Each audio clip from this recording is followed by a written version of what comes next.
여러분 안녕하십니까. 글로벌 자동차 산업의 흐름을 깊이 분석하는 자마시의 이순남입니다. 오늘은 테슬라의 AI 반도체 전략 전환 내용을 짚어보겠습니다.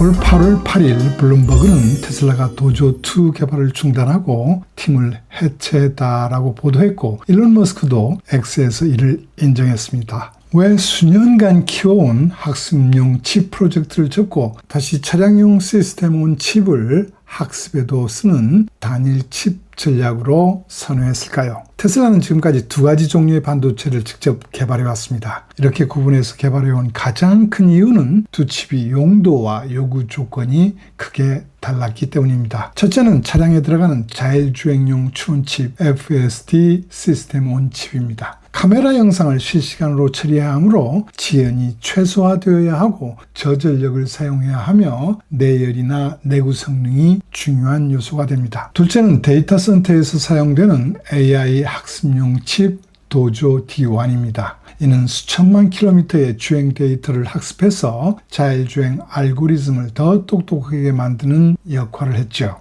방대한 비디오 데이터를 대규모 병렬로 학습하므로 연산량, 메모리 대역폭, 분산 통신이 관건이 됩니다. 전력, 냉각 목표 자체가 다르니 같은 칩으로 두 마리 토끼를 잡기는 어려웠고, 그래서 용도 분리를 택한 것입니다. 이 두 가지 칩을 활용하여 테슬라는 차량 내 추론을 하고 데이터 센터에서 학습해서 OTA로 차량 배포를 하는 선순환 구조를 만들어 왔습니다. 글로벌 레거시 업체와는 달리 테슬라가 독자적으로 칩을 개발하게 된 계기는 모빌아이의 IQ3 칩을 사용한 모델 S 사고였습니다. 16년 5월 플로리다에서 트레일러 트럭 밑으로 돌진하는 치명적 사고가 있었는데, 흰색 트레일러를 하늘로 인식해 충돌을 피하지 못했습니다. 이 사고가 난 이후에 테슬라와 모빌아이 간 책임 공방이 치열하게 벌어졌습니다. 테슬라는 이 과정에서 핵심 기술을 외부에 맡겨서는 장기적으로 위험하다는 것과 자율주행 사고가 발생하면 칩 공급 업체와 완성차 업체가 서로 책임을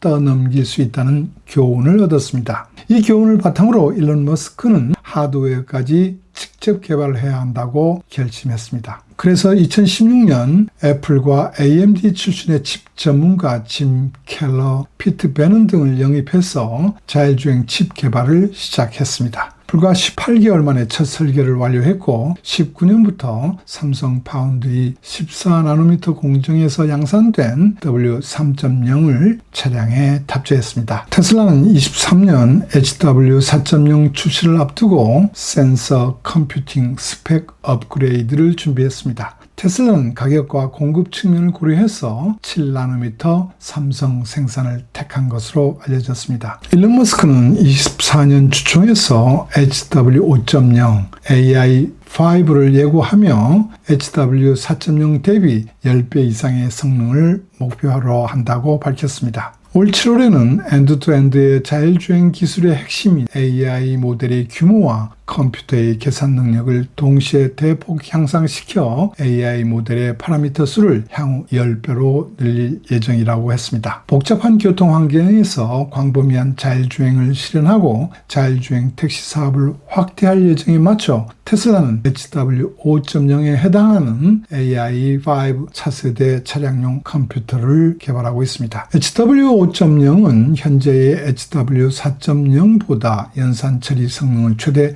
10배 향상시켜 7000 TOPS를 목표로 한다고 전해집니다. 2000에서 2500 TOPS에 그칠 것이라는 전망도 있지만, 그래도 AI4의 새 4배에 달해 현재의 차량용 SoC와 비교해도 매우 높은 수준이라고 할 수 있습니다. 머스크에 따르면 HW5.0 컴퓨터는 복잡한 환경 처리 시 최대 800W를 소비할 수 있다고 하여 모두를 놀라게 했는데, 이는 HW3.0의 100W, HW4.0의 160W를 훨씬 능가하는 수치입니다. 업계에서는 HW5.0을 위해서 테슬라가 TSMC의 3나노급 공정을 사용할 것으로 예상하고 있으며, 800W에 달하는 전력은 아마 로보택시 등 완전 자율주행 전용 차량에 선택적으로 탑재하려는 의도로 해석하고 있습니다. 그런데 이 AI5를 예고한 지 약 한 달 뒤 테슬라는 도조2 개발 중단을 공식화했습니다. 테슬라는 도조뿐만 아니라 코텍스도 운영해 왔습니다. 도조는 테슬라가 자체 설계한 ASIC로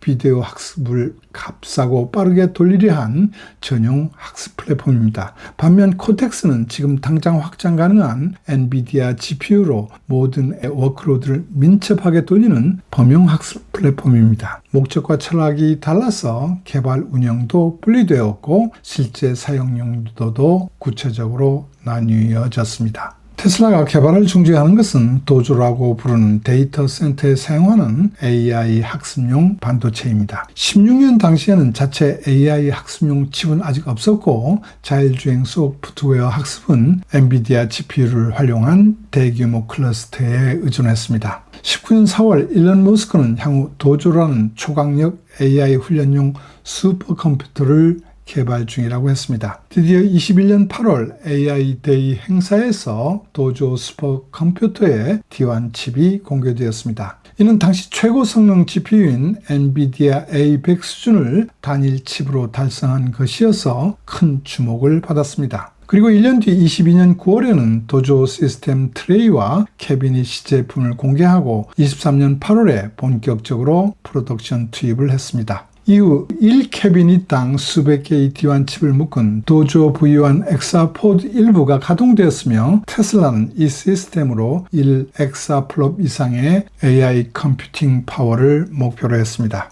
그런데 24년 들어 머스크는 도조의 성공 확률은 높지 않지만 도전할 가치가 있다며 신중한 입장을 보였습니다. 그리고 올해 도조2는 진화의 막다른 길이어서 팀을 해산하고 자원을 정리할 수밖에 없었다라고 말했습니다. 이 결정의 배경에는 몇 가지 이유가 있습니다. 첫째는 인력 유출로 도조의 핵심 엔지니어들이 스타트업으로 이탈했습니다. 둘째, 성능 한계로 GPU 대비 뚜렷한 경쟁 우위를 확보하지 못했습니다. 셋째, 비용 문제로 전용 학습 칩을 따로 개발 운영하는 것은 막대한 리소스를 필요로 했습니다. 이러한 상황을 고려하여 일론 머스크는 24년 들어 도조의 미래를 대비하여 지금까지 운영해오던 GPU 슈퍼클러스터를 코텍스로 명명하면서 대안을 준비해온 것으로 보입니다. 코텍스는 엔비디아 GPU 기반의 범용 민첩 학습 백본으로 FSD와 옵티머스, 멀티모달, 데모달 등의 주력 훈련 인프라입니다. 초기에는 약 130MW의 용량으로 전력 냉각 캐파시티로 시작하여 18개월 내에 500MW 이상으로 확장하는 목표를 설정했습니다. 24년은 약 5만 개의 H100으로 구성하고 25년에는 H200 1.6만 개를 추가했습니다. 도조 2세대 중단 이후 단기 학습은 코텍스가 실질적인 메인 백본 역할을 수행하는 것으로 일론 머스크는 정리했습니다. 엔비디아에서 벗어나 독자적으로 칩을 개발하겠다는 강력한 의지를 갖고 있었던 머스크는 학습용 칩을 완전히 포기하지는 않고 있습니다.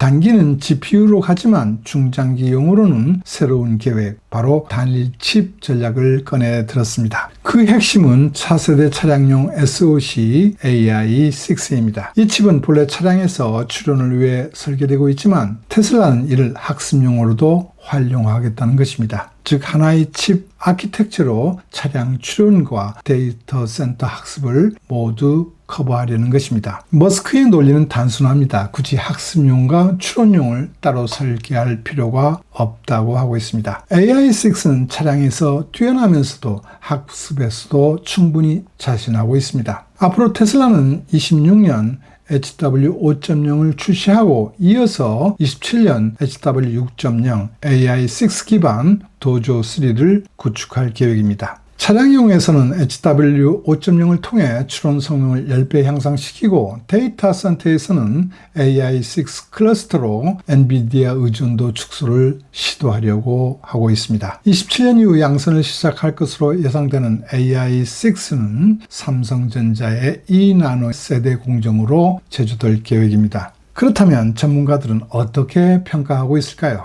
리소스를 집중하여 효율성을 확보할 수 있는 점, 비용 절감에서 개발과 생산 라인이 단순해지는 점, 연계를 강화하여 추론 학습 루프를 더 빠르게 돌릴 수 있다는 긍정적인 시각이 있습니다. 하지만 부정적인 시각도 존재합니다. 추론용과 학습용은 앞에서 설명드린 것처럼 요구 조건이 크게 달라 한 칩으로 두 가지 모두 최상의 성능을 내기는 어렵다는 최적화 문제를 지적하고 있습니다. 결국 단기적으로는 엔비디아 GPU 의존이 심화될 수 있다는 의존성과 함께 도조2도 실패했는데 이번 전략 전환이 얼마나 성공할지는 미지수로 보고 있습니다.